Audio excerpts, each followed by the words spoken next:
Bueno, mientras terminan de ubicarse los participantes en la primera actividad, les voy recordando que las redes sociales juegan un papel muy importante en este y en todos los eventos que organiza Sanitaria 2000. Así, las cuentas del diario online Redacción Médica se van a hacer eco en tiempo real de todo lo que aquí vaya sucediendo. Les invitamos a participar en la conversación en Twitter con el hashtag #AltosCargos.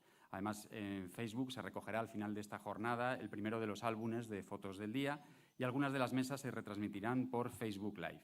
Además, la emisión vía streaming será completa a través de la cuenta de Periscope y de YouTube. Sin más, comenzamos ya con la primera de las actividades previstas en el programa. Se trata de una tertulia que, bajo el título «Las soluciones a la falta de médicos», analiza una cuestión capital que combina factores relacionados con la gestión económica, la gestión de recursos humanos, la organización del sistema y el difícil encaje entre la toma de decisiones a gran escala y el desempeño en el día a día de los profesionales de la sanidad. Verán en el programa que estaba prevista la presencia de Carlos Moreno para moderar esta mesa, pero por causa de un imprevisto no puede acompañarnos y se va a encargar de esta tarea Ricardo López, director general de Sanitaria 2000. Adelante. Muchas gracias, Iñaki. Buenas tardes. Bienvenidos a todos. Como decían antes Iñaki y José María, gracias por estar en esta 7ª edición del Encuentro Global de Altos Cargos. Es un placer volver a verles con nosotros un año más.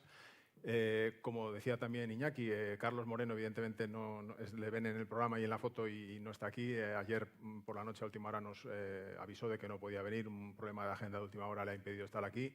Voy a intentar llevar la moderación de la mesa tal cual había hablado Carlos con los ponentes, y ya tenían más o menos el trabajo distribuido. Vamos a ver si somos capaces de respetar lo que habían hablado y de proponer algunos otros temas que yo creo que son de interés y que seguramente salgan a lo largo del debate. Creo que tenemos 1 hora y cuarto más o menos. Parece que es mucho, yo creo que va a ser poco al final. Vamos a ver si cumplimos con el horario. Paso a presentar a los invitados, a los participantes en esta mesa de debate. Tenemos con nosotros a mi derecha a Juli Fuster, que es director gerente del Servicio de Salud de las Islas Baleares. Juli, bienvenido, muchas gracias. Gracias. A mi izquierda, Justo Herrera, es director general de Recursos Humanos y Económicos de la Consejería de Sanidad Universal y Salud Pública de la Comunidad Valenciana. Justo, muchas gracias por estar con nosotros. Muchas gracias a vosotros. Tenemos también a la derecha de Fuster, tenemos a José Martínez Pérez, decano de la Facultad de Medicina de Albacete de la Universidad de Castilla-La Mancha. José, bienvenido, buenas tardes. Muchas gracias. Y a mi izquierda también, a su derecha, Vicente Matas, coordinador del Centro de Estudios del Sindicato Médico de Granada. Vicente, muchas gracias por acompañarnos también. Encantado de estar aquí, buenas tardes. Tengo un breve, no iba a decir currículum, simplemente algún dato de ustedes. Vamos a empezar, si les parece, vamos a plantearle una pregunta a cada uno de los ponentes y nos contestarán lo que entiendan sobre este asunto. Luego pasaremos a un turno de debate ya con intervenciones cruzadas y con opiniones sobre lo que aquí vayamos hablando, y dejaremos un tiempo al final para que los asistentes, si quieren intervenir, participar, preguntar o hacer alguna reflexión sobre este tema, pues será el momento. Juli Fuster, como digo, es licenciado en Medicina por la Universidad Autónoma de Barcelona con la especialidad de Medicina Familiar y Comunitaria. Es máster en Economía de la Salud y Gestión Sanitaria por la Universidad de Barcelona también, si no tengo mal anotado. Y en el Servicio Balear de Salud ha ejercido desde hace ya 25, 26 años en diferentes puestos. Ha sido subdirector médico de primaria como su primer puesto en la Administración Balear. También ha sido director general de Planificación y Financiación y gerente en 2 etapas distintas. Y es así, señor Fuster, pues es el momento de que hablemos sobre el problema que nos trae aquí hoy, la falta de médicos, que es un tema común, falta de especialistas, falta de profesionales sanitarios, un tema común a todas las comunidades. Desde el punto de vista suyo, señor Fuster, estamos hablando de una falta de profesionales, hay una distribución que es la que provoca esa descompensación de profesionales sanitarios. ¿Es un problema de número o de distribución? Muy bien, pues gracias, buenas tardes a todos. Yo primero, como no puede ser de otra forma, agradecer a Sanitaria 2000 la posibilidad de estar aquí intercambiando pues, no solo con los miembros de la mesa, sino con todos los aquí presentes. Y bueno, y también comentar que dado el día que es hoy, pues también nuestro soporte fusivo a todas las reivindicaciones de las mujeres en el día de hoy. Yo creo que hoy, pues como mínimo es debido, ¿no? Es de justicia y por tanto, pues desde toda la representación de Baleares, pues insistir en ello, ¿no? Bien, me preguntas si opinamos que es un factor de estacionalización o bien si es una carencia. Yo creo que es un poco ambos, ¿no? Es decir, yo creo que las causas de la falta de médicos pues son múltiples, ¿no? O sea, no podemos hablar de una sola causa, ¿no? Podríamos enumerar, pues a lo mejor desde la gran expansión hospitalaria que ha habido en estos últimos 20 años, tal vez, pues que se han generado pues muchos más puestos de trabajo, diríamos, ¿no? Desde incluso las propias competencias de los propios profesionales, pues no sé, a lo mejor hace 20 años los radiólogos leían radiografías, ahora leen, hacen intervencionismo, hacen ecografías, hacen múltiples actividades que igual pues no estaban previstas, ¿no? Los anestesistas, pues igual, no cito estas dos especialidades porque tal vez son de las más deficitarias, entre comillas, ¿no? Y bueno, o sea que causas múltiples, ¿no? Y a lo mejor también, a lo mejor un cierto divorcio, entre comillas, entre lo que ha sido la formación y las necesidades, ¿no? Es cierto que hemos formado y formamos muy bien, o sea, por supuesto que todo el mundo me entienda que defiendo totalmente el sistema MIR y nuestro sistema de formación, porque es realmente bueno y así lo reconoce toda Europa, ¿no? Pero a lo mejor hemos formado teniendo en cuenta lo que podíamos formar, pero no hemos tenido en cuenta lo que realmente necesitaríamos a medio y largo, ¿no? Y tal vez pues, esta disyuntiva pues, es lo que nos ha llevado a la situación actual, ¿no?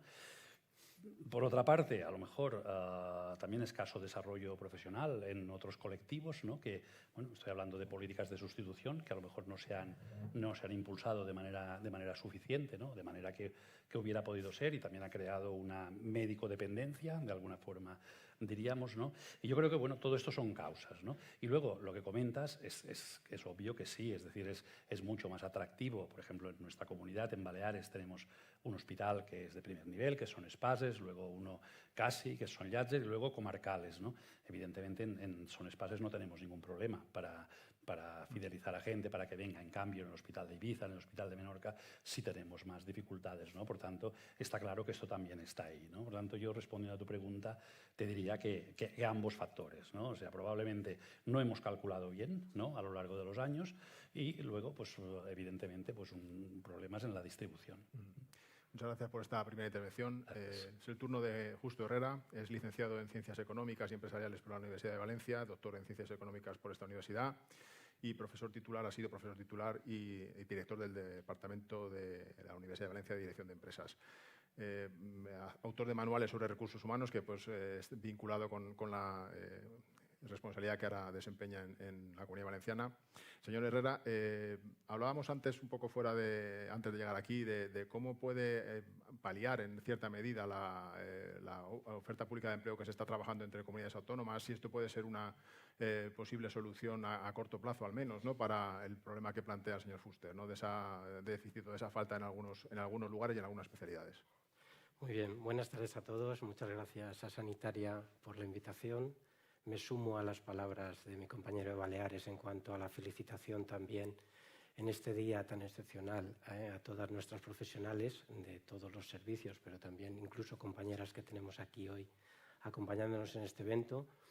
Pero, y ya centrándonos en la cuestión que me planteas, yo creo que el tema de la coordinación entre los diferentes servicios de salud y también el Ministerio, todos los responsables que de alguna forma tenemos algo que decir en este tema, es el camino por el cual nosotros tenemos que salir de esta situación. Esta situación yo creo que no es tanto una situación de un déficit general, sino que yo creo que es una descoordinación de un mercado que ha ido por libre durante mucho tiempo y donde cada uno hemos intentado dar solución o curar la herida que de alguna forma nos acuciaba de manera más cercana o más inmediata. Y yo creo que lo que hemos iniciado a través de las reuniones dentro de la Comisión de Recursos Humanos del Sistema Nacional de Salud es el camino que tenemos que seguir. ¿Cómo nos ayuda la OPE en todo este proceso? Pues evidentemente si nosotros hacemos un diagnóstico de las causas que han ido favoreciendo que con independencia de que el flujo de entrada en cuanto a número de licenciados y licenciadas en ciencias de la salud no era, podríamos decir, escaso, ¿no? Ni mucho menos. El problema que hemos tenido fundamentalmente ha sido de que dábamos una opción laboral que de alguna forma no resultaba suficientemente atractiva ante otras alternativas que se ponían al alcance de estas personas que salían de nuestros centros, universidades fundamentalmente. Cuando nosotros apostamos por corregir uno de esos elementos de alguna forma desestabilizadores, como es la alta temporalidad y por tanto la precariedad que lleva asociada esa relación laboral no continuada, no estable, en muchos casos rozando la eventualidad más que la temporalidad, pues evidentemente la apuesta por hacer una OPE extraordinaria, que fue una de las primeras cosas que tuvimos claro cuando estábamos haciendo un diagnóstico de qué nos estaba pasando y por qué cada vez eran más grandes los problemas, pues evidentemente fue una de las salidas. Yo creo que además sentarnos a hablar y crear mesas de trabajo como tenemos, paralelas un poco, tanto del tema de la gestión de las OPEs como el tema de incluso también tenemos un grupo de trabajo específico para analizar precisamente este problema de déficits facultativos, lo que nos está haciendo ver es que también tenemos que salir de esto de una manera coordinada y colaborativa, porque las circunstancias de cada uno de nosotros se parecen, pero a la vez son diferentes. Cada uno tenemos problemas distintos, a lo mejor los problemas de una comunidad donde el déficit en la mayoría de las categorías es elevado y además durante todo el año podemos haber otras comunidades donde ese déficit se centra solo en algunas categorías y además en determinados momentos o periodos dentro del mismo año. Que nosotros nos planteemos que aquí lo que tenemos que hacer no es competir entre nosotros, sino diagnosticar y encontrar soluciones, evidentemente yo creo que es el primer paso y en ese camino estamos avanzando.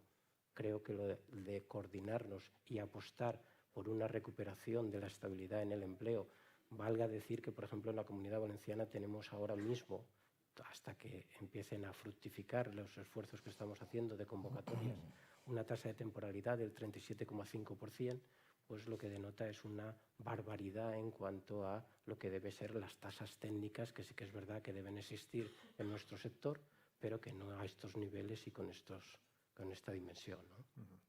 Muchas gracias, señor Herrera, también por esta primera intervención. Es el turno de José Martínez Pérez, como decía, es decano de la Facultad de Medicina de Albacete de la Universidad de Castilla-La Mancha. Y el señor Martínez es licenciado en Medicina por la Universidad Complutense de Madrid y ha sido profesor numerario de Historia de la Medicina y decano de la facultad desde 2008, aunque lleva trabajando en ella como secretario desde el año 2000 más o menos. Se le considera, de hecho, uno de los padres, ¿no?, de la Facultad de Medicina de Albacete, que fue la primera que se creó en la Comunidad de Castilla-La Mancha. Señor Martínez, hablaba el señor Herrera de esa coordinación entre comunidades autónomas. En el Consejo Interterritorial se ha creado un grupo de trabajo, ¿no?, precisamente para intentar poner solución a este problema. No sé si esta es una parte, evidentemente, que hay que cubrir, no sé si desde la que le compete a usted, desde, por ejemplo, la Conferencia de Política Universitaria, ¿no? No sé si las facultades de Medicina también, la conferencia puede también contribuir de alguna manera, ¿no? Evidentemente, la previsión de plazas de que se van generando cada año, ¿no? Siempre está el dilema, si son muchas, si son pocas, si se ajustan, si hay que crear, también hablaremos de eso, nuevas facultades, en fin, es su turno, señor Martínez. Bueno, yo también quiero comenzar pues agradeciendo a Sanitaria 2000 que nos haya dado la oportunidad de estar en este foro. Es un foro muy interesante y el tema que nos corresponde tratar en esta mesa pues nos toca muy de cerca a los decanos de las facultades de medicina y a las universidades españolas. Y ya se ha señalado aquí, es decir, es un problema tremendamente complejo, no es unidireccional, no hay una sola causa y a los factores que han comentado los compañeros de necesidad de coordinación, de colaboración, de problemas geográficos, se podrían añadir demográficos, personales, individuales. Es decir, yo creo que eso todo pone de manifiesto que para abordar una situación como esta, primero hay que, y nosotros desde la universidad y desde las facultades de medicina, que se nos ha señalado en muchas ocasiones como responsables en falta de una situación como esta, siempre hemos hablado de la necesidad de planificar. Celebro que se haya puesto de manifiesto esto, porque realmente no ha habido mucha coordinación entre universidad, pertenecemos al Ministerio de Educación y eso siempre es un problema, y el Ministerio de Sanidad, ¿no? En ese sentido, yo creo que naturalmente otras organizaciones están apostando por ir a un análisis del problema que incorpora buena parte de los actores que en él participan. Están, desde luego, los médicos, están los especialistas, están los sindicatos, están los estudiantes y estamos nosotros también, los encargados de aportar esa primera semilla hacia el sistema sanitario. el Foro de las Profesiones, por ejemplo, que que no se conoce demasiado, yo creo que hace esa apuesta por tratar de incorporar las distintas perspectivas que pueden enriquecer un debate sobre el problema y una coordinación del mismo. Y luego las otras conferencias, yo creo que entre la conferencia de rectores, con la que yo no me llevo muy bien, y la conferencia de decanos, con la que me llevo muchísimo mejor, pues creemos que también podríamos hacer aportaciones, sobre todo en la línea de la planificación que siempre hemos reclamado. Es decir, hay una discrepancia incluso en este momento en el número de oferta MIR que se hace y el número de estudiantes que nosotros ofrecemos a la sociedad cada año. Incluso en el periodo de celebración del examen MIR, durante un plazo muy alto de tiempo, los graduados de nuestras universidades no pueden ejercer la medicina, no se pueden incorporar al sistema, que por ejemplo en una situación crítica como el verano podrían ayudar a resolver determinados problemas, ¿no? Bien, eso sería una situación que yo creo que hay que intentar planificar adecuadamente, conocer bien las cifras y sobre todo, yo creo que lo has mencionado tú, Herrera, una cuestión es clave. Los problemas yo creo que no son los mismos en todas las regiones y no puede haber soluciones únicas. Por tanto, hay que buscar de qué manera se pueden paliar los problemas en los diferentes lugares en función de los problemas específicos que a cada uno de esos sitios le afecten más, ¿no? Es una tarea de todos. Muchas gracias, señor Martínez, también por esta primera aproximación. Cerramos esta primera ronda de intervenciones de nuestros participantes con Vicente Matas, como decías, coordinador del Centro de Estudios del Sindicato Médico de Granada. Matas es licenciado en Medicina y Cirugía por la Universidad de Granada, es vocal nacional en la actualidad de Atención Primaria Urbana en la Organización Médica Colegial. También ha sido vocal de varias áreas en el Consejo Autonómico Andaluz de Médicos. En el sindicato CENS, en la Confederación Estatal de Sindicatos Médicos, también ha ocupado la vocalía de Medicina de Familia del sector de primaria. Y Vicente Matas, aparte de todo esto, es un auténtico experto en números, cifras. Sus informes son de los más elogiados y los más seguidos en el sector sanitario cuando se dedica a analizar un poco cómo está el tema de la distribución y del déficit de profesionales. Señor Matas, cuando quiera. Bueno, en primer lugar, agradecer a Sanitaria 2000 que me haya invitado aquí a este debate tan interesante y tan necesario. Luego, un recuerdo para todas las mujeres en el día en el que estamos. Es cierto que si ellas se paran, el mundo se para. Y en la profesión, en mi profesión, que es una profesión que está cambiando, era una profesión eminentemente formada por hombres y está cambiando a una profesión eminentemente formada por mujeres hasta tal punto que hay especialidades en las que se van a jubilar de cada 4 que se jubilen, 3 serán hombres y una mujer. Y de los que se incorporan, 3 serán mujeres y un hombre. Esto también hay que tenerlo en cuenta en todo este problema tan complejo que tenemos, porque no está claro que falten médicos, porque hemos formado médicos y muy buenos médicos. En España se forman muy buenos médicos. Eso se nos convierte después en un problema, porque formamos muy buenos médicos que los servicios de salud de otros países los quieren y vienen por aquí, ya están por aquí. Tienen que espabilar un poco porque están buscando a los residentes, a los 6.000 o por ahí que terminen este año, ya los están buscando de otros servicios de salud y le están ofreciendo unas condiciones que no las encuentran aquí. Le están ofreciendo contratos indefinidos, le están ofreciendo toda clase de facilidades, le están ofreciendo, recuerdo ahora una conversación que tuve muy reciente con uno que ya se ha ido, se fue, andaluz que ya se fue a Suecia, y dice, pues bueno, vinieron, me ofrecieron contrato indefinido, toda clase de facilidades para estar allí, y las condiciones, que para el médico son muy importantes, las condiciones en que se ejerce la medicina, las condiciones en que estoy ejerciendo la medicina aquí en Suecia no se parecen en nada en las que tenía que ejercerla el poco tiempo que tuvo una sustitución de estas de un mes, ¿no? Que era lo que aquí se le ofrecía. Dice, es que tengo 20 minutos por paciente. Y para los pacientes complejos, crónicos, no sé qué, me puedo permitir 1 hora. Eso es impensable. Yo le preguntaba, ¿qué necesitaría para volver a España? Buscando a ver, porque se han ido muchos en los últimos años. Le decía, dinero, retribuciones, estabilidad laboral o condiciones. Y él me dijo que lo primero, la estabilidad. Lo segundo, las condiciones, que cada vez son peores, que se pueda ejercer en condiciones, que no tenga que haber 50 o 60 en condiciones normales y muchos más cuando se une la Navidad y la gripe. Y en último lugar, no le daba tanta importancia al sueldo, pero que el sueldo también hay que darle importancia, que estamos muy por debajo de todo, pero este no se la daba, ¿no? O sea que la cuestión económica para él no era la más importante. Entonces nos encontramos, nosotros desde el Centro de Estudios del Sindicato Médico de Granada llevamos ya casi 10 años advirtiendo. Nos encontramos en una situación especial y las soluciones que tengamos que proponer son para esta situación especial y transitoria. En la vocalía de atención primaria urbana hicimos una encuesta y nos respondieron 4.500 médicos de atención primaria. El 40% estaban entre 56 y 65 años. Se van a jubilar.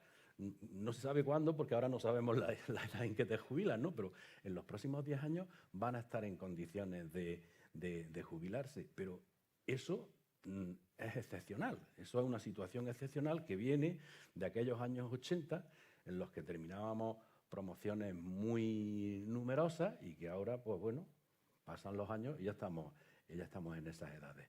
Habrá que buscar soluciones para esto, para esta situación transitoria, pero esas soluciones habrá que ver después qué se necesita. Igual ahora necesitamos algunos médicos especialistas más, sobre todo en algunos sitios y en algunos lugares, pero no se trata de seguir formando después 7.000 todos los años, posiblemente. Igual hace falta menos.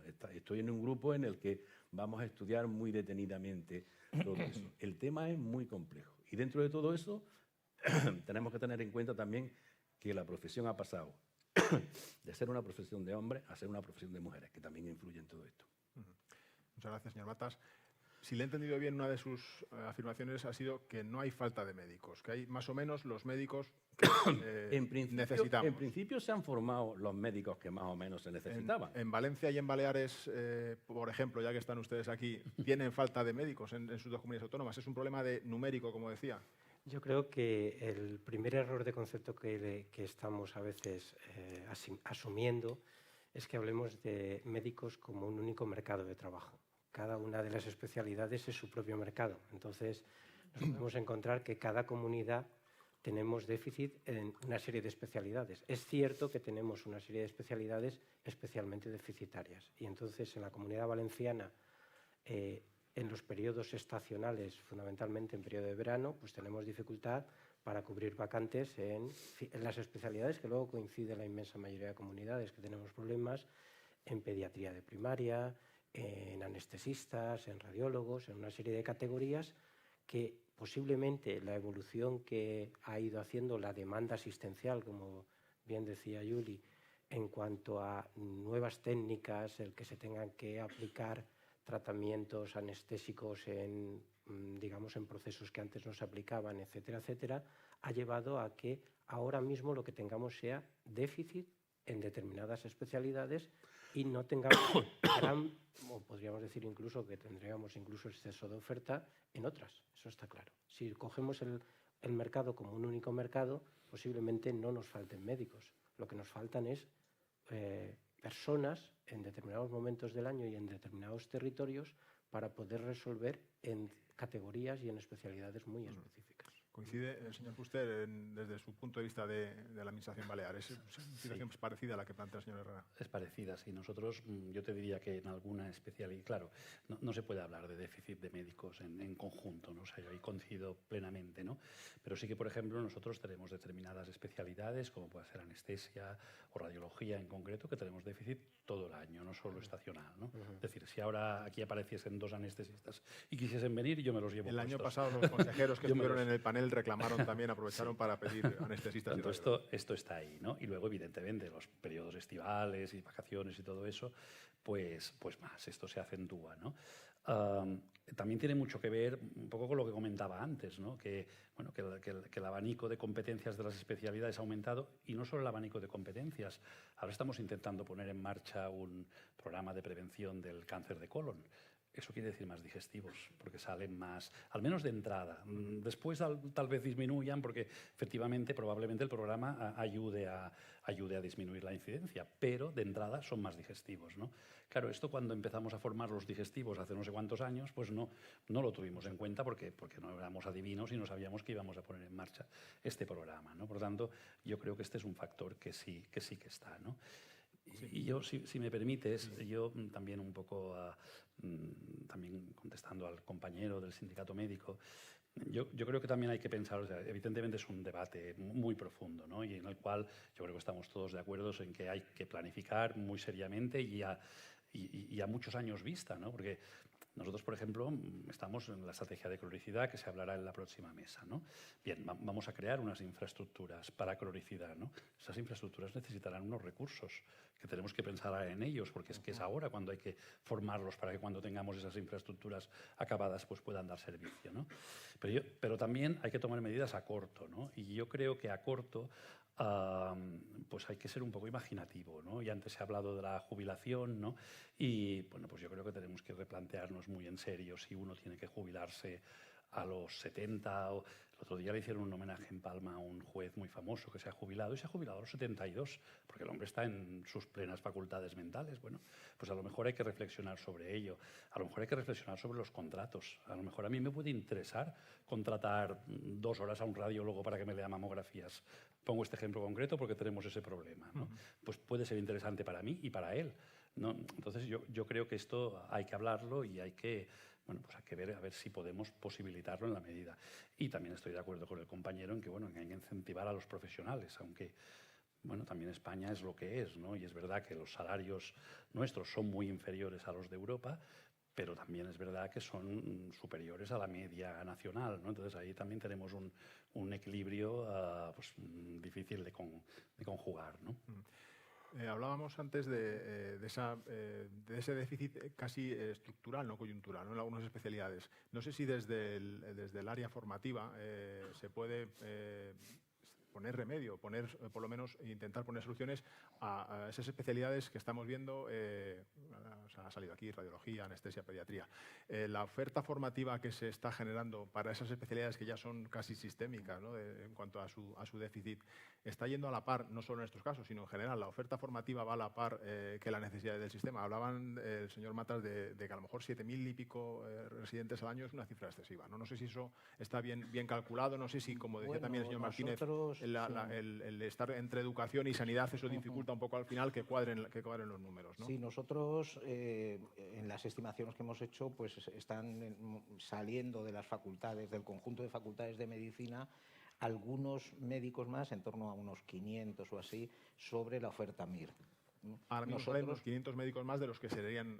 De la oferta MIR, que establecería un cierto equilibrio entre oferta y demanda, lo que nosotros ponemos de oferta al Sistema Nacional de Salud y lo que el sistema de salud es capaz de absorber. En este momento hay 500 más, eso también estimula, yo no diría tanto, yo creo que precisamente se están marchando, desde mi punto de vista, cuando ya han completado la formación MED, porque la oferta de trabajo que reciben en los inputs que a nosotros nos llegan de nuestros antiguos alumnos van un poco en la línea que tú has señalado, es decir, no es tanto un salario que se estima que está bien, sino el tipo de trabajo que se les ofrece. Un trabajo inestable les convence poco y las condiciones de trabajo también.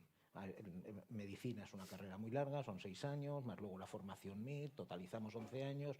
Y después de todo ese esfuerzo, en general, los estudiantes estiman que si la oferta que se les hace no es adecuada, se plantean muy seriamente continuar en el sitio en el que se han formado, ya sea España, ya sea, una comunidad o otra. ¿Dónde estimo yo el problema en relación más concretamente con la pregunta que tú me hacías? Nosotros no podemos dirigirlos hacia especialidades.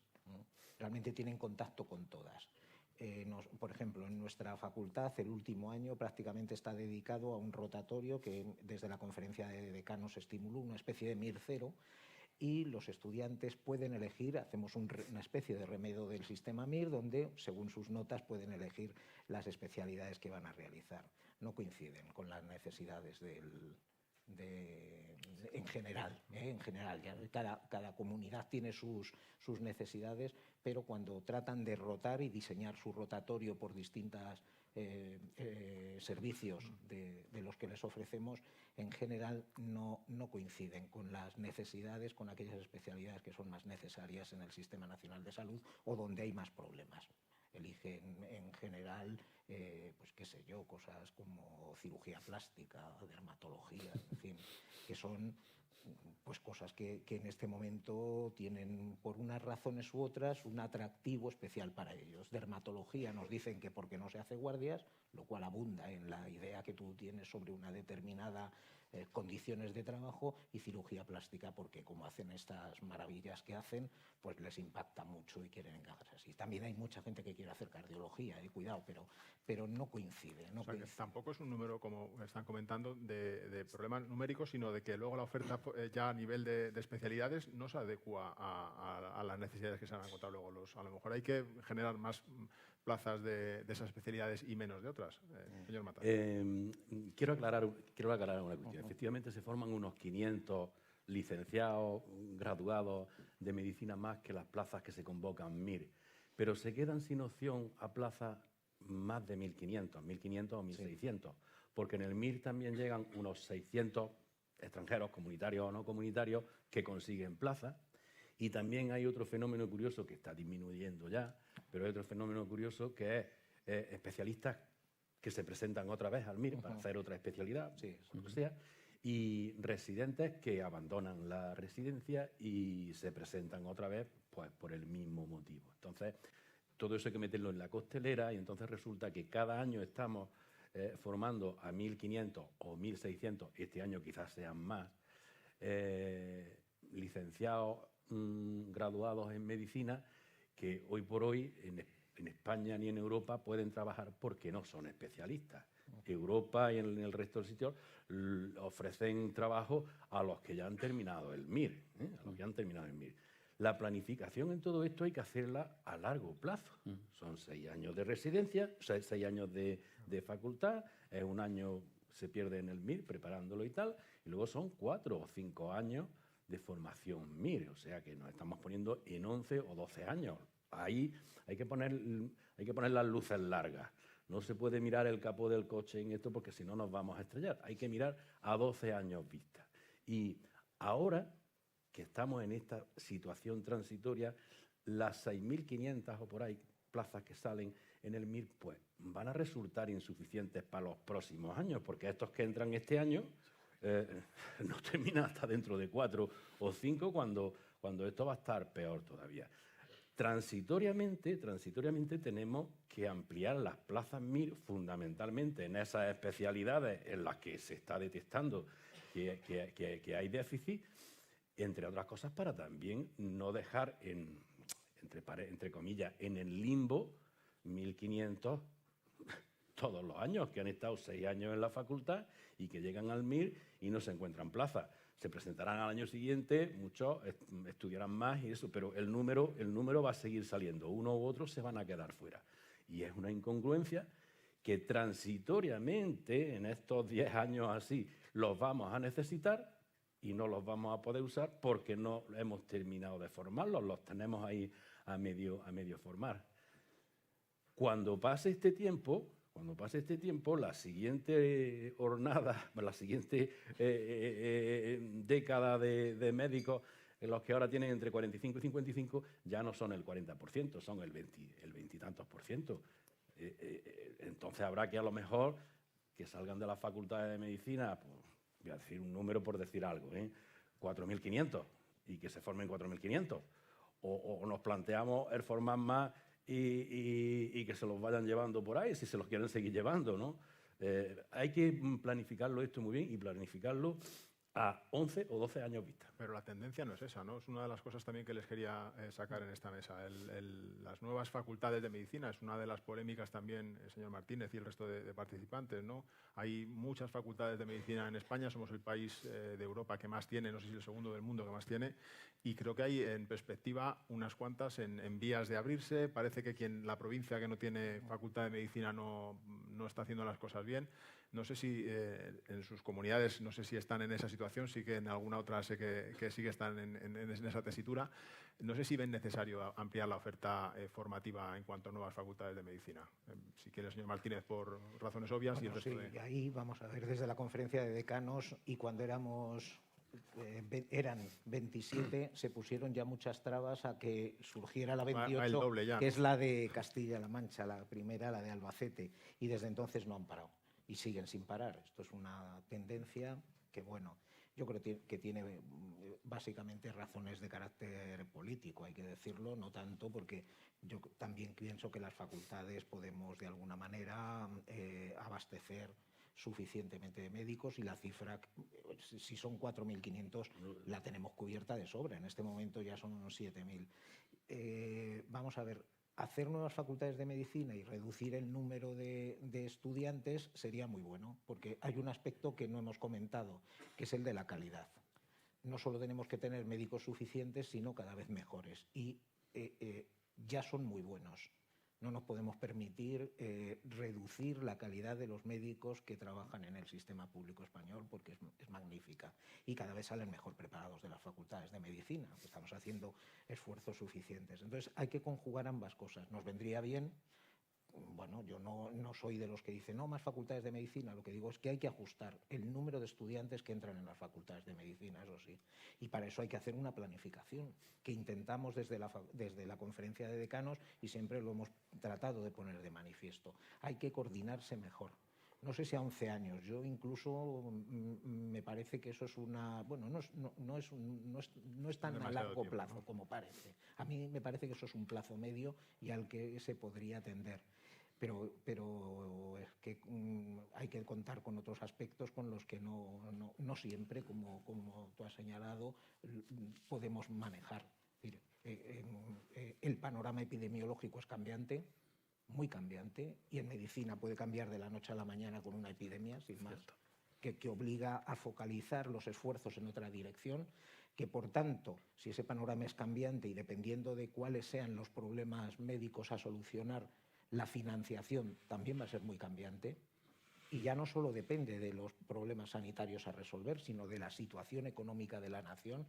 Entonces, es que estamos ante una situación muy difícil de manejar y que requiere un abordaje, yo creo que no se ha llevado a cabo en los últimos años. Entonces, se ha señalado el problema, se han visto algunas soluciones con las que yo podría estar de acuerdo, pero hay una serie de problemas de carácter estructural de difícil control y hay que abordarlos.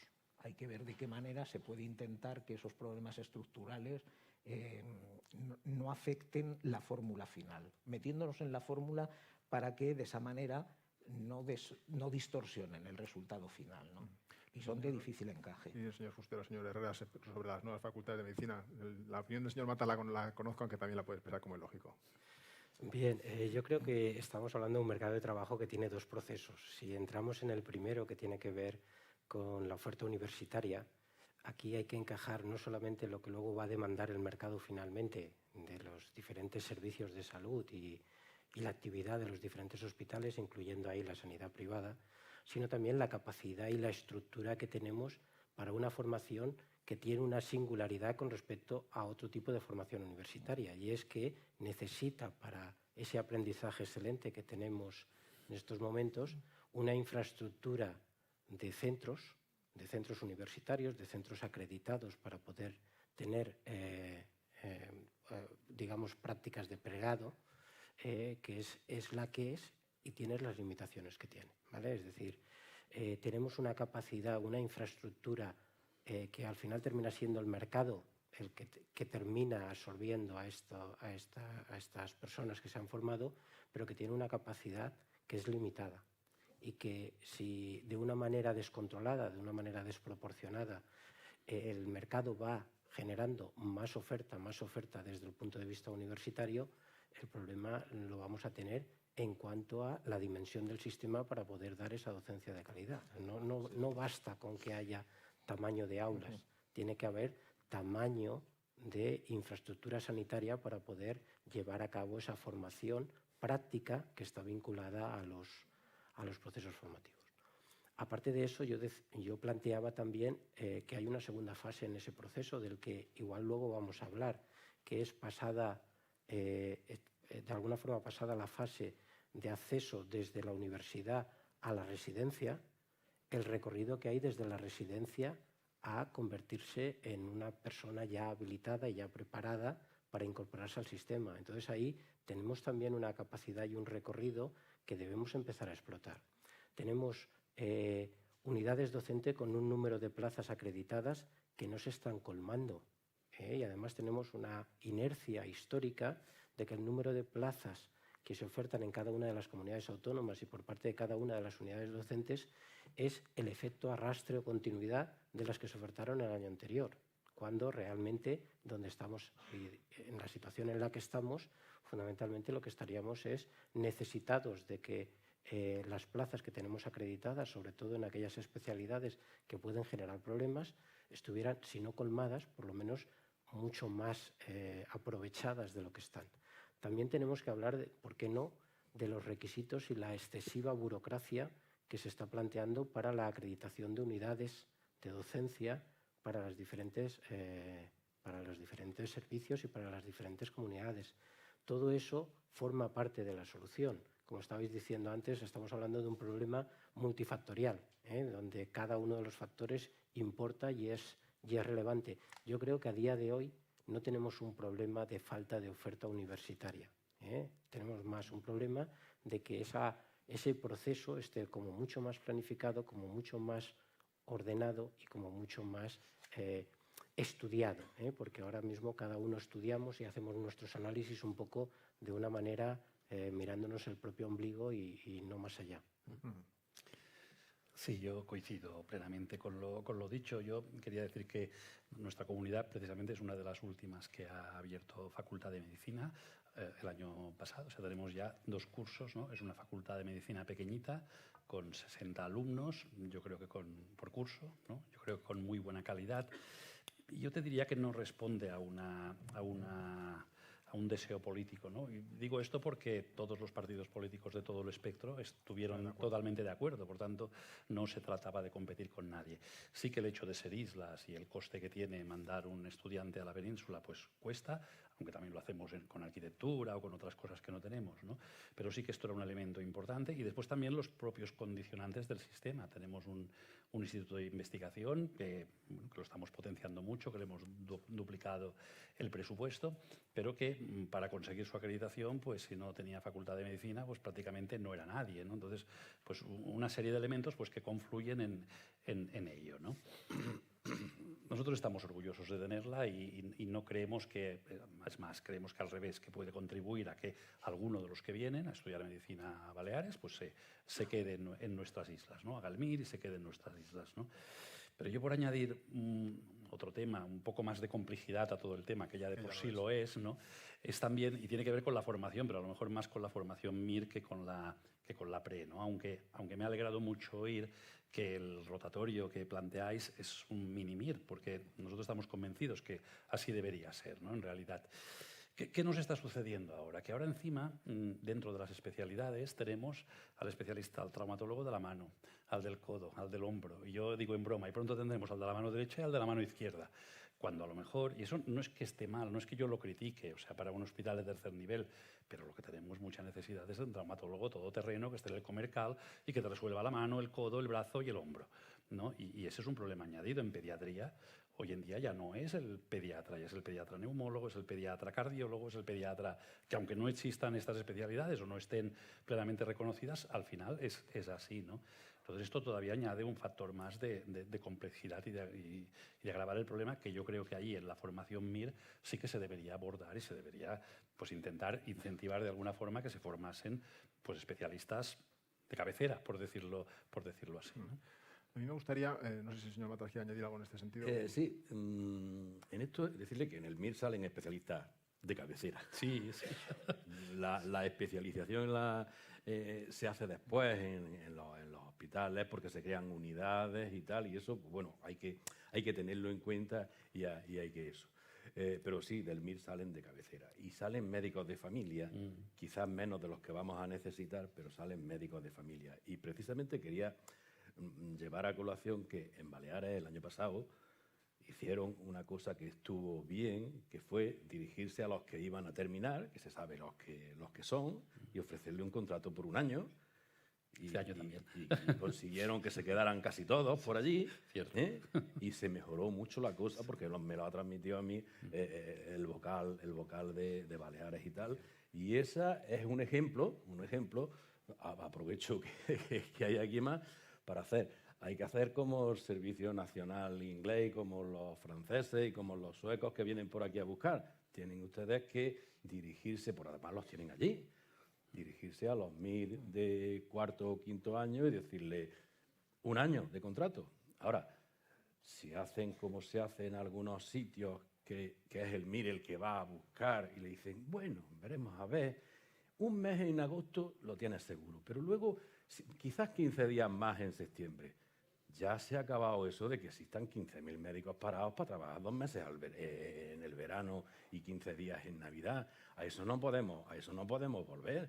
Hay que dimensionar las plantillas teniendo en cuenta que no se puede tener parado a una persona para que trabaje en dos meses. Y no podemos dejar que se vayan. Y por eso la experiencia de Baleares en eso me parece muy positiva. Luego tienen otra que no me parece tan positiva. Ahora es el momento. ¿Vale? Luego, si eso, hablamos de ella. Bueno, luego hablamos de ello, si le parece, señor Matas. Yo quería, es una pena que no pueda estar aquí Carlos Moreno moderando esta mesa, porque aparte de moderador, creo que también es una persona que podía haber aportado también ideas muy relevantes, ¿no?, en este debate como director general de ordenación profesional. El Ministerio está trabajando, lleva ya bastante tiempo trabajando en 2 aspectos que creo que son también claves para intentar poner solución a este problema, que son el Registro Nacional de Profesionales y la troncalidad, que por diversos avatares pues está como está, paralizada, aunque supongo que se seguirá trabajando en darle salida después de más de una década, ¿no? No sé si ustedes sobre estos 2 temas entiendo que los consideran también de relevancia capital, ¿no? Saber cuántos profesionales hay ahora mismo, lo que comentábamos, ¿no? Si hay pocos, si hay muchos, dónde están, en qué especialidades. Es básico tener un registro nacional para que sepamos cuáles son las reglas de juego, y la troncalidad, que se supone que iba a paliar también ese déficit coyuntural, decir, oye, pues hacemos áreas de capacitación o hacemos una formación de menos tiempo, pero a lo mejor de otras especialidades, para decir si necesito radiólogos o anestesiólogos o pediatras, puedo tirar de ellos con más facilidad en el caso de que sigan el nuevo modelo de formación troncal. Sobre estos 2 aspectos, quien quiera puede romper el hielo. Bueno, respecto al registro de profesionales, evidentemente era incomprensible que hayamos llegado a la época en la que estamos y que no se hubiera resuelto todavía este tema. Evidentemente es una de las prioridades para poder hacer un diagnóstico, el saber de dónde salimos y exactamente cuántos somos y dónde están, ¿no? Con respecto a la troncalidad se ha convertido en un proceso complejo, con una gestión jurídica compleja, porque también encontramos pues, una serie de grupos de interés, de intereses, que de alguna forma, en función de la deriva que tome una decisión u otra, pues está generando multitud de contratiempos desde un punto de vista judicial. Entonces, no está siendo, evidentemente, uno de los mecanismos de solución. Más bien, pues está ahí, es un proceso que se ha iniciado, que Hay algunas troncalidades que están siendo relativamente pacíficas y están haciendo su camino, pero hay otras que están enquistadas y no sé, pero la sensación que tenemos cuando estás allí metido es que algunas de ellas van a tener una salida relativamente difícil. Por tanto, a lo mejor poner una esperanza en esto como un instrumento para abordar, por ejemplo, el tema que tenemos hoy encima de la mesa, yo creo que a lo mejor no es suficiente, no llega a tiempo, ¿vale? Pero que sí que es cierto que el registro, la información, el buen diagnóstico es el punto de arranque para que podamos planificar y de alguna forma estructurar cuáles son las vías de actuación que tenemos delante, pues evidentemente es una necesidad de primer orden, seguro. Yo coincido plenamente. O sea, registro, por supuesto.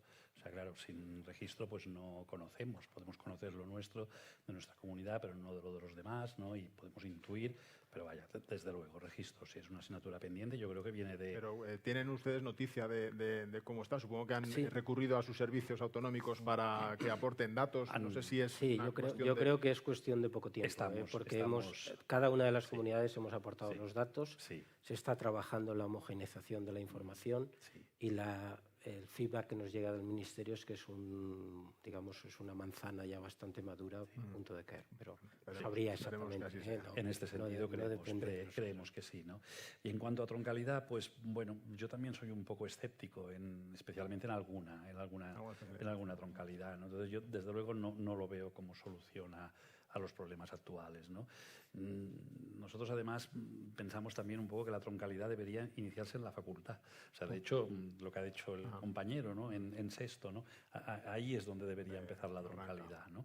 No sé si dirigida o no dirigida, ¿no? Porque claro, también es alarmante que solo quieran hacer plástica, ¿no? Pero, por poner un ejemplo, ¿no? Y derma, ¿no? Pero sí que debería empezar ahí, ¿no? Y tengo muchas dudas en el resto, ¿no? No lo veo como una solución. Curiosa la apreciación del señor Fuster. Martínez. Bueno, yo también con respecto al registro, pues es que no se puede decir otra cosa. Es decir, eso es necesario para iniciar cualquier tipo de planificación.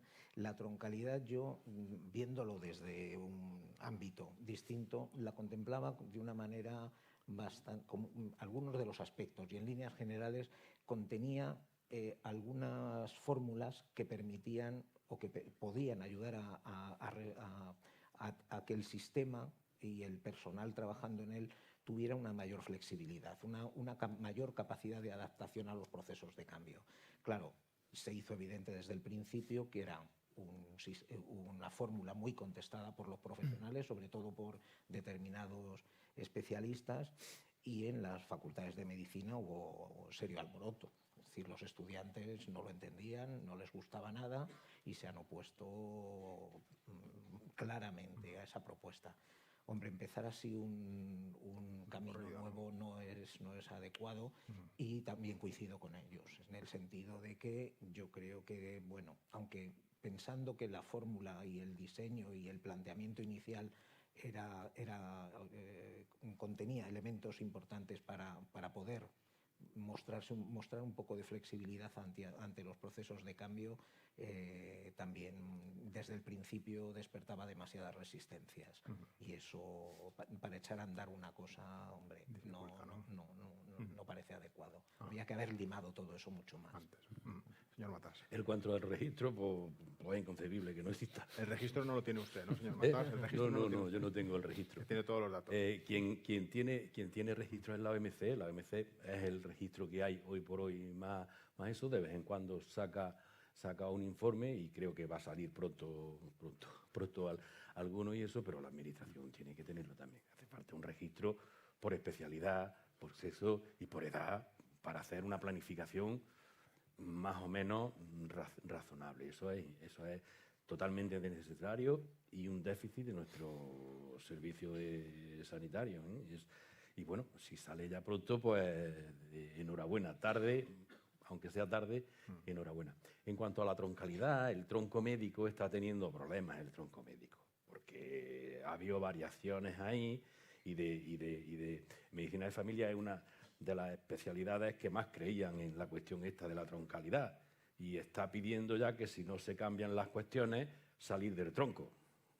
porque medicina de familia es la mitad del tronco médico, y en vez de una cosa muy positiva que se veía, que muchos especialistas médicos iban a conocer lo que era la atención primaria, que es muy importante que conozcan lo que es la realidad, lo que es que entren a la casa de un paciente, que es lo que se hace en atención primaria muchas veces, y eso es una cosa que iba a pasar, se ha dado la vuelta, los entornos formativos no se saben muy bien lo que es, y parece ser que se va a aprender hipertensión arterial en el hospital, a tratar la hipertensión o la diabetes en el hospital, y se va a pasar, incluso los médicos de familia van a pasar muy poquito por los centros de salud. Entonces, si eso no se le da una vuelta y se vuelve a como estaba, el tronco médico va a tener muchos problemas. Porque no es razonable el cambio que se ha dado. Y es la mitad del tronco. No vale decir que son 20 especialidades y 19 dicen una cosa y una dice la otra. Pues esa una, a lo mejor para jugar de esta manera, vaya, que lo ha dicho ya, en el foro del médico de atención primaria ya se ha dicho que si no se cambia eso, medicina de familia va a pedir, si puede ser, o no sé cómo será eso, salirse del tronco o lo que sea. A propósito, ahora que estamos hablando de la formación y eso, hay otra cuestión fundamental que tenemos que tener en cuenta. Se jubilan los médicos, se jubilan los tutores. Claro, se jubilan los tutores. Y hoy por hoy en España, excepto alguna excepción, los tutores es una carga de trabajo que no se les reconoce, ni económica, excepto una comunidad autónoma o así, ni de ninguna otra forma. De eso vamos a hablar en la mesa de las 8 de la tarde sobre compatibilizar asistencia, docencia, investigación. Yo creo que se van a jubilar muchos tutores también y hay que reponerlo. Vamos a hablar luego. Sí que me gustaría, llevamos 50 minutos más o menos de mesa. Yo creo que hay 3 temas que por lo menos me gustaría que abordáramos antes de terminarla y dar paso a las preguntas de los asistentes o las dudas de los asistentes. Ha salido una de ellas en la conversación, médicos extranjeros, extracomunitarios o comunitarios que se incorporan al sistema, que hacen nuestro sistema de formación.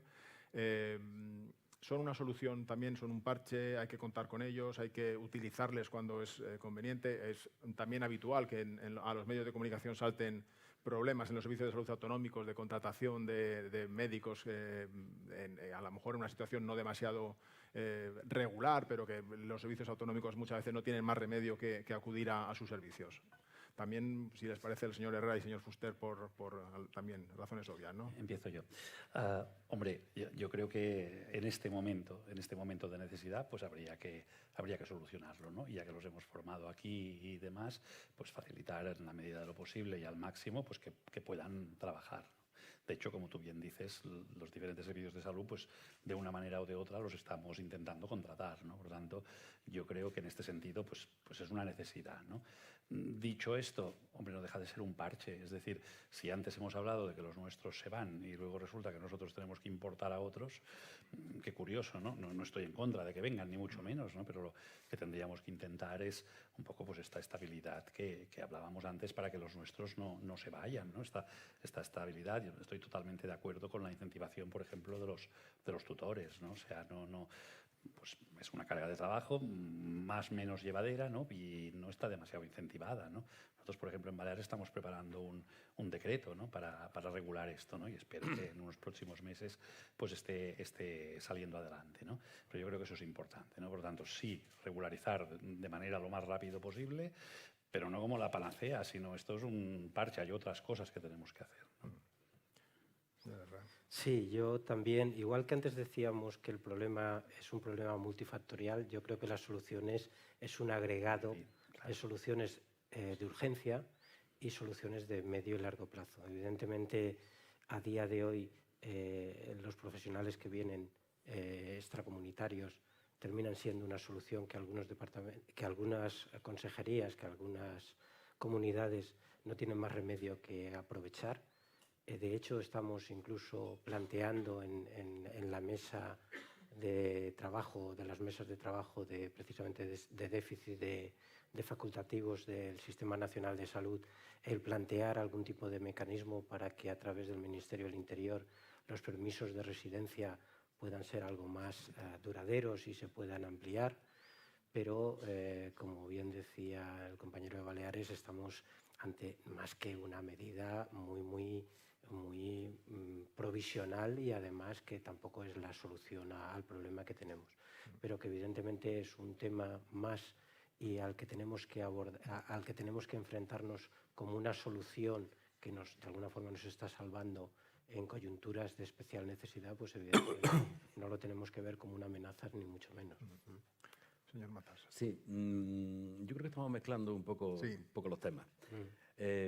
Hay extracomunitarios o comunitarios que vienen a España a hacer la formación MIR y terminan y tienen su título de especialista igual que los españoles. Luego está el problema de si han venido a formarse para irse a su país porque su país los reclama y tal, y no tienen permiso de trabajo o lo que sea, que bueno, eso el Ministerio del Interior tendrá que arreglarlo o lo que sea.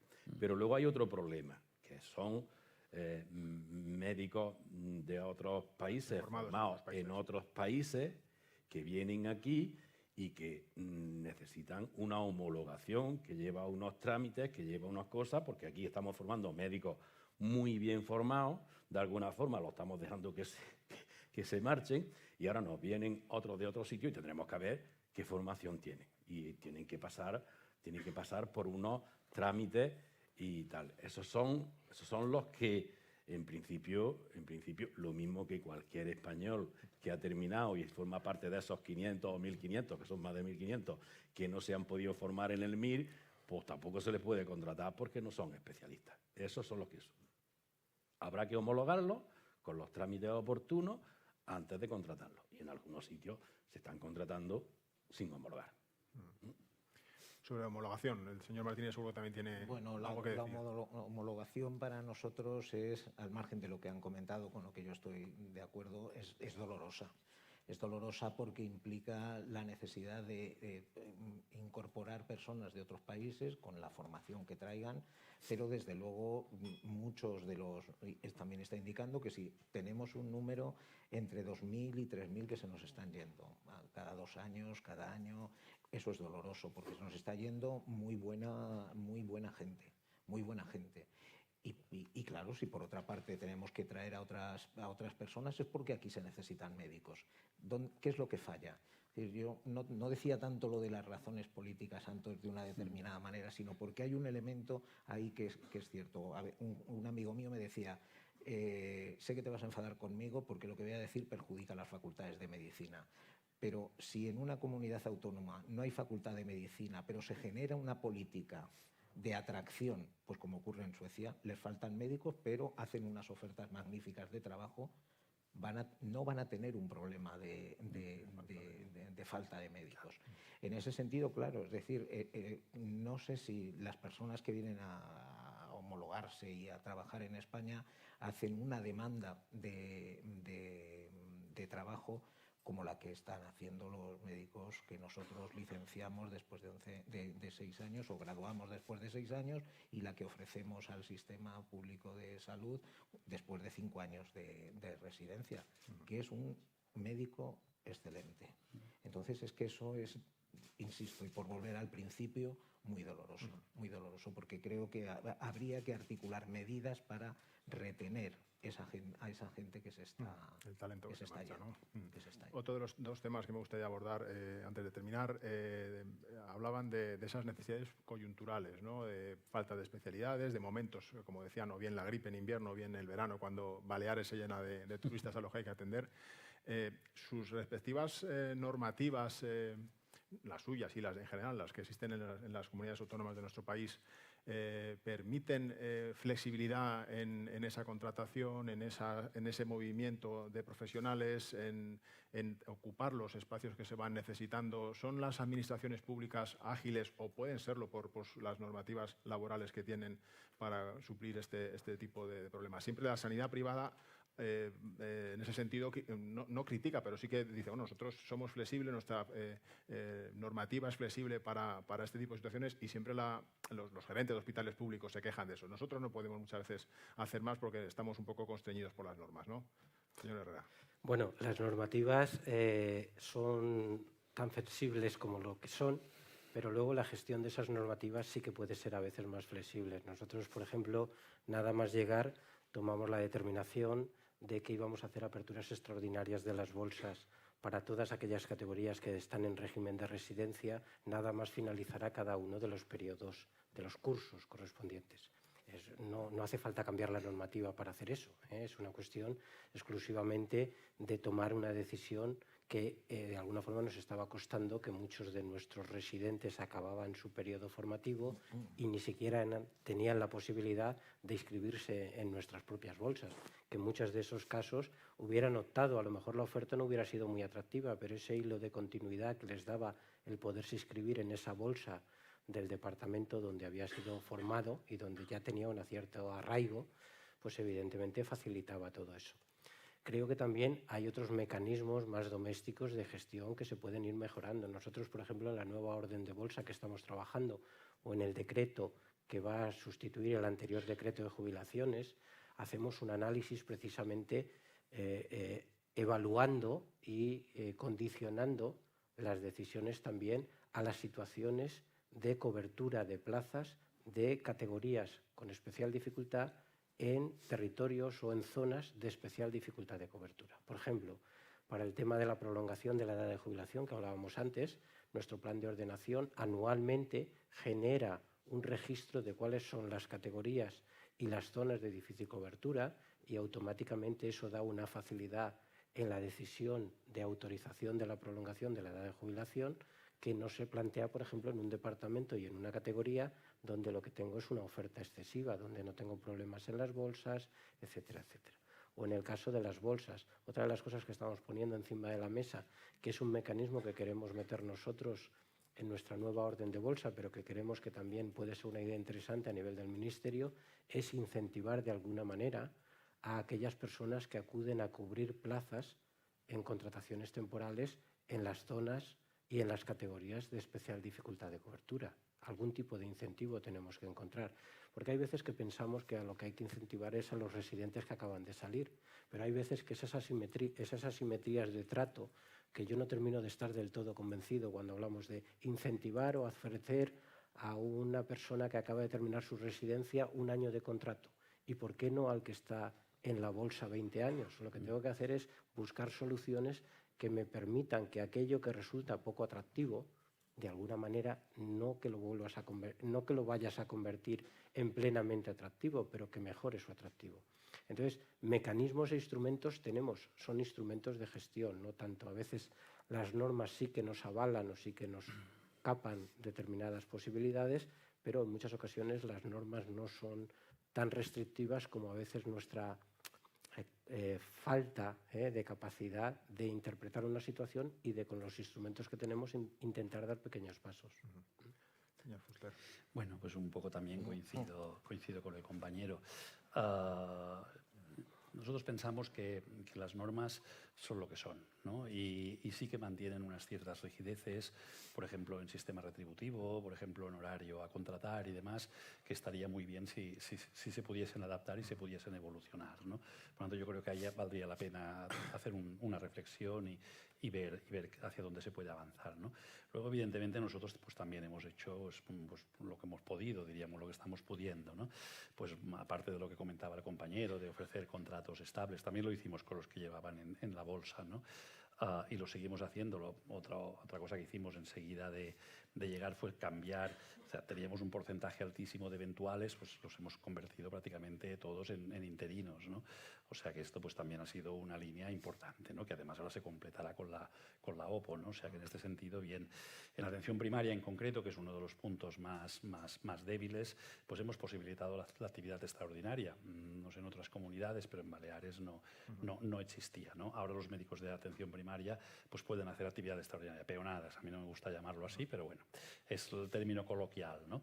La verdad es que nos ha dado mucho alivio, ¿no? Hemos puesto refuerzos, hemos calculado que gastábamos en sustituciones y dices, bueno, si al final vas a gastar ¿estos cuántas plazas son? ¿No? Entonces puedes poner un profesional supernumerario, médico y enfermera, pues en cada centro de salud o dos, dependiendo del tamaño, para ir cubriendo vacaciones, ¿no? Esto también lo hemos hecho inmediatamente.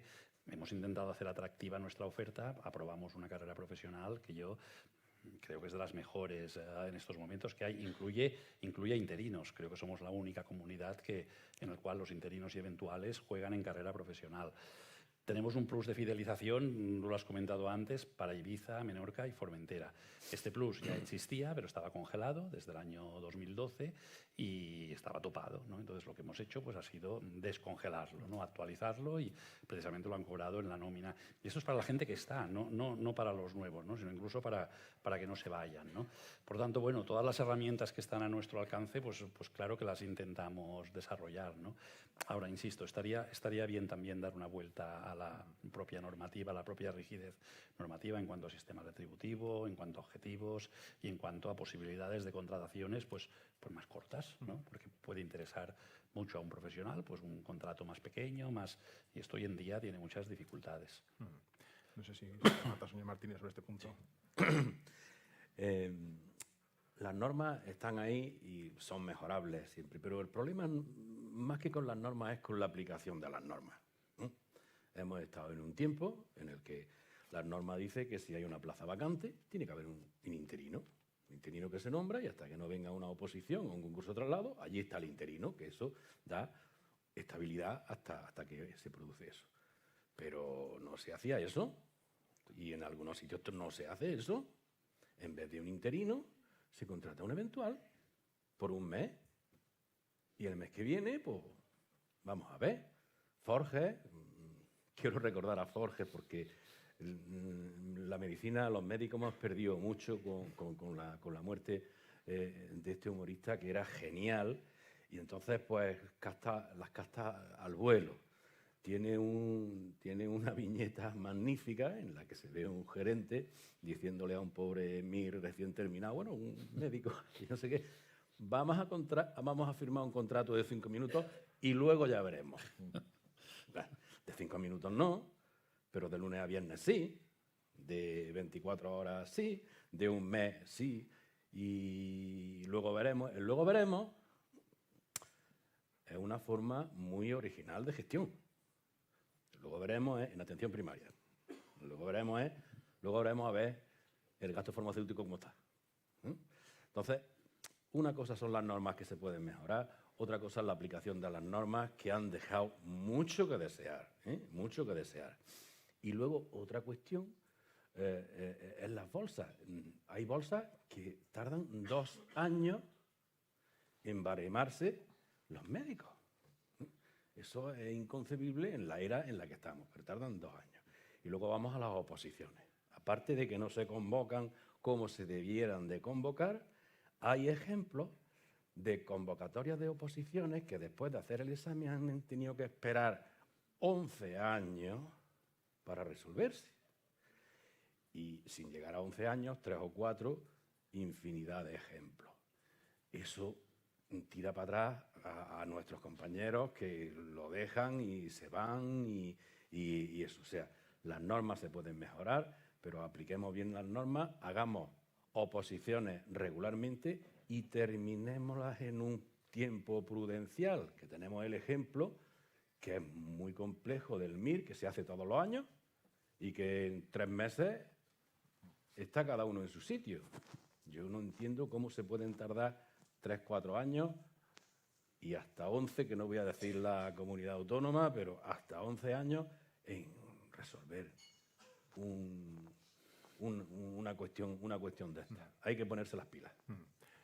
No sé si el señor Martínez quiere aportar algo. Bueno, viéndolo desde fuera, porque aquí sí que nos tenemos que posicionar muy fuera, da la impresión de que efectivamente cada comunidad está resolviendo las cosas como puede. Yo creo que ahí habría que hacer un esfuerzo por coordinarse, que es una cuestión que hemos puesto desde el principio sobre la mesa, para que las reglas del juego pues estén un poquito más con flexibilidad. Yo creo que en este problema tiene que haber flexibilidad, y cada comunidad autónoma, que además tiene las competencias, las tiene que manejar.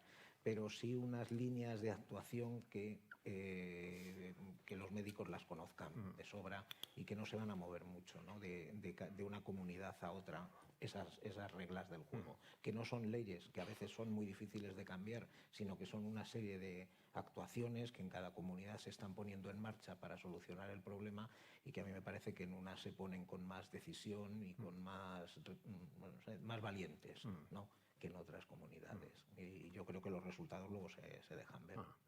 Terminamos. Estamos hablando en esta mesa de especialistas médicos, fundamentalmente es a lo que hemos hecho referencia. Así que me gustaría hacer una alusión final por su parte al personal de enfermería, en el Día además, como decimos hoy, de la mujer, un colectivo eminentemente feminizado. Hay falta de enfermeras y no vamos otra vez a iniciar el debate sobre esta profesión, pero sí me gustaría, como digo, terminar con esta idea, ¿no? El colectivo de enfermería, el Consejo de la Enfermería se queja de que estamos en un nivel muy por debajo de la ratio que tienen otros países europeos. ¿Tienen la sensación o la información de que en sus respectivas áreas de actuación tienen este problema? Yo creo que no es comparable los ratios nuestros con los ratios europeos, porque bueno, nosotros tenemos un sistema montado de una manera y otros países lo tienen montado de otra, ¿no? Entonces, los ratios siempre son pues, muy discutibles, ¿no? Entonces, yo creo que no es comparable. Yo creo que tenemos una dotación de enfermería que es correcta, aunque yo también soy de los que piensan, y lo he dicho casi al principio de todo, que las enfermeras dentro de sus competencias podrían adquirir más responsabilidades, ¿no? Y en estas responsabilidades pues hacer cosas que en estos momentos hacemos los médicos, que a lo mejor pues no tiene tanto sentido que lo hagan, ¿no? Y bueno, no sé si sabéis que nuestra comunidad es de las más beligerantes en el tema de la prescripción enfermera. Nosotros creemos que lo que debería hacerse es cambiar la ley del medicamento. No encontramos razonable que los podólogos puedan recetar y las enfermeras no, por ejemplo, cuando tienen una formación superior a los podólogos, y no, que no se me enfade ningún podólogo si hay alguno aquí en la sala, ¿no? Pero nosotros entendemos que el papel de enfermería pues, tiene un recorrido importante, ¿no? Y yo creo que esto debería afrontarse, pero bueno, hay muchos intereses. Hay muchos intereses en medio. Sí. Señor Herrera, o señor Matas o señor Martínez. Bien, yo comparto la valoración. Yo creo que sí que es verdad que no son dos categorías comparables, aunque quizás sea la categoría más cercana a la problemática que ahora mismo tiene el personal facultativo. Nosotros sí que empezamos a tener algunos problemas de oferta en determinados momentos del año en algunos de nuestros departamentos o centros de trabajo, y si además apostamos por determinados cambios organizativos, como el que estaba comentando el compañero de Baleares, pues también tendríamos que planificar el impacto que va a tener eso. Apostar por una estrategia distinta en el tema de la atención, por ejemplo, sobre todo en el ámbito de la primaria. Evidentemente, tendríamos que planificar el impacto de si tenemos la infraestructura y la dotación de recursos suficiente, pero bueno, sí que sin ser exactamente comparables, quizás sean las dos grandes categorías que más semejanzas tendrían en cuanto a los principales problemas que tenemos. Sí, yo creo que en la cuestión de enfermería no faltan profesionales, no hay falta de profesionales en absoluto. Enfermería lo que pide es más plazas de enfermería. Lo que yo conozco, más que es atención primaria, tenemos más relación. Yo creo que en atención primaria la plantilla está bien dimensionada. De hecho, si se miran las estadísticas del Ministerio y se calcula pues, más o menos la actividad que tiene enfermería de media, está en torno a 18 o 20 por día, y los médicos están en 30 y algo de media al día. Si ahí se quitan las zonas rurales donde no sé qué, pues bueno, está más o menos, yo creo que está más o menos bien dimensionada. Y en los hospitales es que es completamente distinto, porque en los hospitales los médicos funcionan con las guardias, a propósito, bastante mal pagada, y que cuando se pone encima del sueldo y tal, viene el señor Montoro, que ahora está negociando por ahí a ver si conseguimos algo, viene Hacienda, que tenemos un sistema progresivo, y de eso que pones encima del sueldo del médico, pues hace que suba 2 o 3 puntos el IRPF y se lleva la mitad directamente a Hacienda, ¿no? Entonces, es completamente distinto el sistema. Ellos trabajan a turno y hay una plantilla mucho más numerosa de enfermería en los hospitales porque ellos trabajan a turno y los médicos no es comparable, son cuestiones completamente diferentes. Y en cuanto a la indicación enfermera, el que prescribe el médico, enfermería es indicación, pues bueno, hay un decreto que saldrá y dentro, lo mismo que los podólogos están dentro de su competencia, pues los enfermeros estarán dentro de sus competencias los que puedan indicar. Otro debate que sería interesante, el de la indicación o prescripción enfermera. Yo, bueno, pues muy brevemente, realmente yo creo que Fuster lo ha comentado, el asunto de que quizá también haya que meter en la fórmula para resolver el problema de los médicos a las enfermeras. Las enfermeras en este momento pues están muy bien formadas, de la misma manera que a los médicos españoles son muy bien reconocidos en el extranjero, igual ocurre con ellas. La formación que se está realizando ahora en las escuelas de enfermería es muy acabada y yo creo que podrían ampliar sus competencias.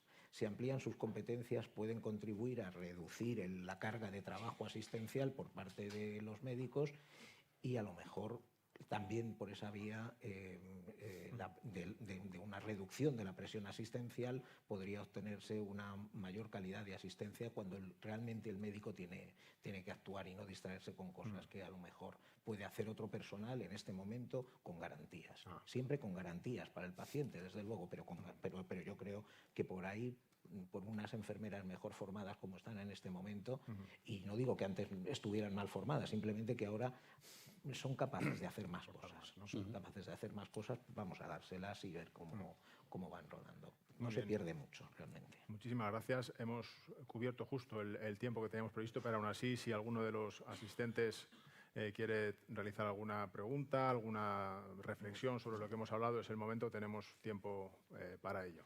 No sé si alguno de ustedes quiere intervenir, aportar, y si no es así, pues damos por cerrada esta mesa. Café. Pues nada, un placer. Tenemos ahora media hora para tomar un café, que está el salón en la planta de arriba, según salimos a la izquierda por ascensor o por escaleras. Quería dar las gracias, por supuesto, a Vicente Matas, a José Martínez, Justo Herrera y Yuri Fuster. Ha sido un placer haber estado con ustedes esta primera mesa en este 7º encuentro de altos cargos. Y lo dicho, hasta dentro de media horita que volvemos a estar aquí todos. Muchas gracias. Gracias a vosotros. Gracias. Bueno, Muchas gracias. muy bien, gracias a vosotros.